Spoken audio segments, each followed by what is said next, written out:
Okay. Keely Cat's mom wants to know: have you ever worked on a project at your living space or shop that has made your neighbors not like you so much? I think you'd have to ask them. When you are, thank you, sir. When you are a maker, one of the things you make is noise. I used to have a that didn't work. I used to have a loft down in Hunters Point on Yosemite Street in the old canning factory down there. It's next to the police station that's right next door. That wasn't there when I lived there.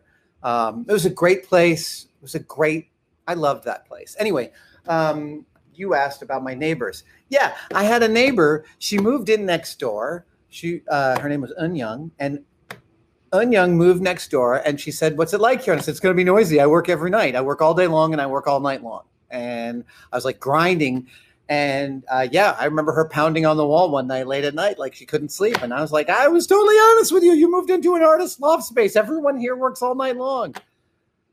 And then I quieted down. I do sometimes wonder if my neighbors here in the workspace building, because I do have some neighbors in this building, I wonder if they are sick of my music. Yeah, I seriously wonder that, because I listen to, I'm all across the map. Some days it's Fleetwood Mac, some days it's James Taylor, sometimes it's Sean Colvin. Lately, it's a ton of Billie Eilish and who else? Ed Sheeran. Yeah, this is the kind of music I find comforting as I work. I was just listening to the soundtrack to High Fidelity to get myself some good Stevie Wonder. But I also don't mind listening to things on repeat, right? Like, I get into a Bruno Mars kick because I'm working and I feel like kind of moving around while I'm working. And I put that up loud and I listen to 24 Karat Magic like 4 times in a row because it's one of the best songs ever written. Yeah. Look, I don't mean to say that I was callous with Young about the fact that she'd moved into a building that we were noisy in. Because I did start making noise in the middle of the night because, I'm human and I'm empathetic.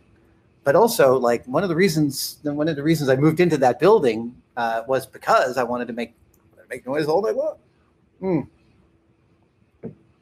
I've never burned anybody else's house down. I did have a coworker who did that.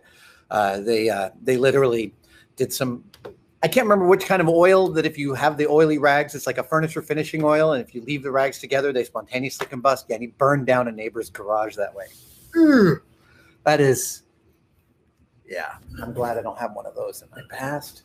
A few years ago, you hosted a show. Jack Meads says, a few years ago, you hosted a show at the Royal Albert Hall for Michael Giacchino. How did you guys first meet? Well, we met at a gathering for nerds. That's what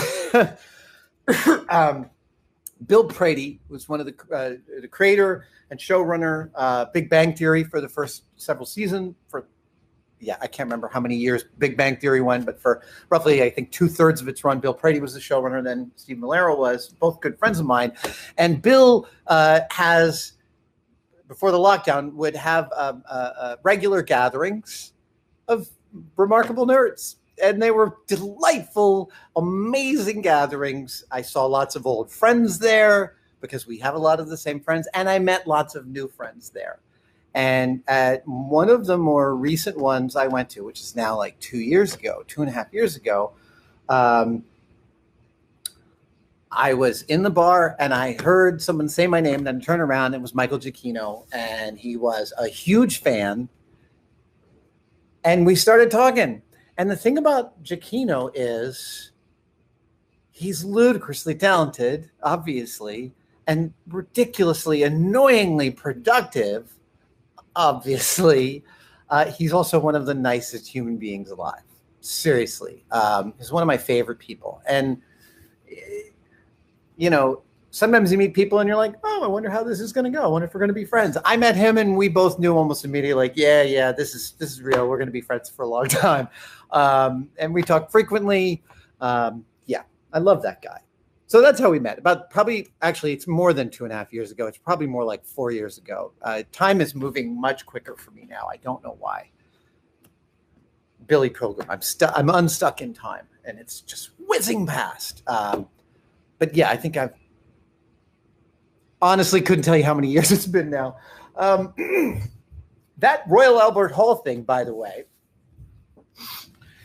I'm a performer. I've performed on stage, on television, in films, all sorts of different places. And I have performed for crowds of people as large. The largest crowd I have performed for, 220,000 people.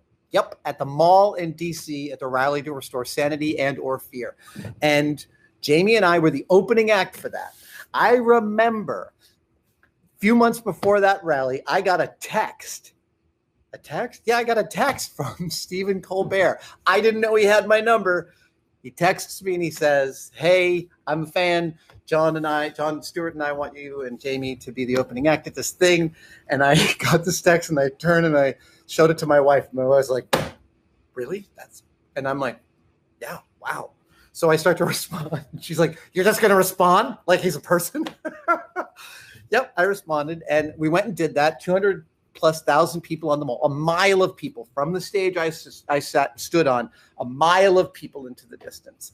I walk out on that stage with Jamie. Teleprompter completely did not work. Teleprompter shat the bed, failed entirely.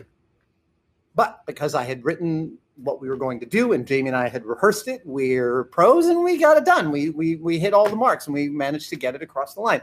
That was not remotely as intense as stepping onto the stage at the Royal Albert Hall and facing a completely full house. Giacchino's 50th birthday celebration, which was a night of incredible guest appearances from all the directors of the movies that he's worked on, Colin Trevorrow, Gareth Edwards, J.J. Abrams, Brad Bird. Oh my God. I mean, it was like a murderer's row of some of my favorite directors in the world and some of my favorite people in the world. And yet, stepping out onto the stage of the Royal Albert Hall, I made a classic mistake as a performer, which is I'm standing in front of a slightly unfamiliar crowd, a British crowd. And I'll tell you, having performed in many countries, every country is slightly different. Australians are strangely quiet in crowds. I don't know why. New Zealanders, way more noisy than I would have expected. These are the things you learn. And with each foreign crowd, you kind of need to, even though they've come to see the show, there's always a little bit of a sort of setting of expectations that's necessary. A great comedian and comedy writer once taught me this after I had bombed on stage. He said, if you're going in front of a crowd that doesn't know you, just many crowds, you need to like set your expectations. And you started cursing right away. And because you're on television and you don't curse on television, the audience had trouble transitioning. This is back when I bombed. At the Royal Albert Hall, I think I needed to set expectations because I walked out and I made some jokes. And I had a friend punch up the monologue, and I had this great monologue. It had some funny jokes in it, and every joke I had died. Crickets. And after the third joke died, I drew a total blank on stage, like a complete brain wipe in a full house in the Royal Albert Hall. And I'm like scrolling through. I've been rehearsing a monologue backstage for hours, but there it is. It's not in my head. And that is maybe one of the only times in my life that's ever happened, that I complete blank. I started to say, well, let's go. And then I realized I hadn't introduced the conductor. And that's when I remembered the rest of what I was supposed to do on stage, and we got it across the line. But for a second there, nothing was going on up here. Kevin B wants to know, can you give us a funny story about Grant that we haven't heard before?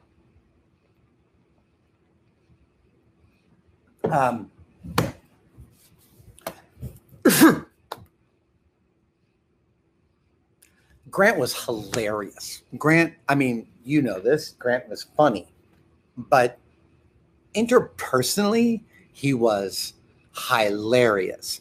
And the thing about him was that he was an uncommonly good impressionist. And he had impressions of all of his coworkers. Including me. His impression of me, it was drumming on tables or anything that was near you. Yeah, that was definitely part of his impression of me. His impression of Jamie was this. The Jamie mustache joke was Grant's. I as soon as I saw him do it, I'm like, I'm taking that. I hope you don't mind. And he was like, yeah, no, that's cool, man. But I want to point out something important about being a great impressionist is one of the things that's always surprising when someone does a great impression for you is they often are unpacking something about the person they're doing an impression of that you didn't notice before, something that was like totally obvious, and yet you hadn't connected with it. And I think that Grant, like many people who can do that well, paid a lot of attention. He was a real listener. So all that is a preamble to say that there were times he could like take a person you know and sort of do an impression of them having a whole adventure. I'm sorry. I am being circumspect around this because I kind of don't want to tell names. I don't want to, I can't, it's not going to be as funny to you. And I'm not going to start unpacking all these names of people I used to work with at ILM. Suffice to say that Grant could have you absolutely clutching your sides in stitches doing impressions of your coworkers going through. Oh, yeah. So when he came up with this mustache thing, this wasn't the only one. This wasn't the only Jamie mustache impression. Grant also did Jamie Surprised. Just like a total Miyazaki thing. He would do Jamie scuba diving, like the mustache flowing underwater like a kelp forest. Thank you for that. I love thinking about that guy. I miss him. Hey everyone, Adam Savage here in my cave, and we are living through a completely strange moment in time. 6 months ago, the entire world changed, everyone went into lockdown, and so did Tested. We became a virtual workplace almost overnight, and now I see all my colleagues almost exclusively on video chat. I am shooting only on the phone. I know the sound quality's gotten worse. Norm, Joey, and Gunther are all editing from home. And maybe the biggest change is output. We have radically increased the number of videos that we make because, well, that's what I'm doing all week long here, is just shooting everything on my phone. And eventually the world will return to normal, but one of the things we want to keep up is the pace of videos that we've been releasing. We've been ecstatic about your feedback about this, and we want to keep it going, but in order to, we need to ask for your direct support. And so I'm here today to announce Tested channel membership. If you're not interested in becoming a member, that's fine. Tested is not going to change for you. You still get all the same great one-day builds, tool tips, the podcast, etc. But if you are willing to join, we've got some pretty cool extras and 2 levels at which to join. For $1.99 a month, we have our supporter level, and for $9.99 a month, our patron level, which includes all the stuff from the supporter level and some live streams, some direct access to me and the Tested team, and some sneak peeks into our entire Tested workflow and process. We are so excited about the new possibilities that channel membership opens up. And we know that many of you have been supporting us all along as Tested Premium members. And to you, I say thank you. Your support has meant everything. And you can keep it going by hitting our brand new join button somewhere on this screen. Thank you guys for watching. And between you and me, I am most excited by the live streams. I really loved doing those earlier this summer, and I can't wait to pick it up again.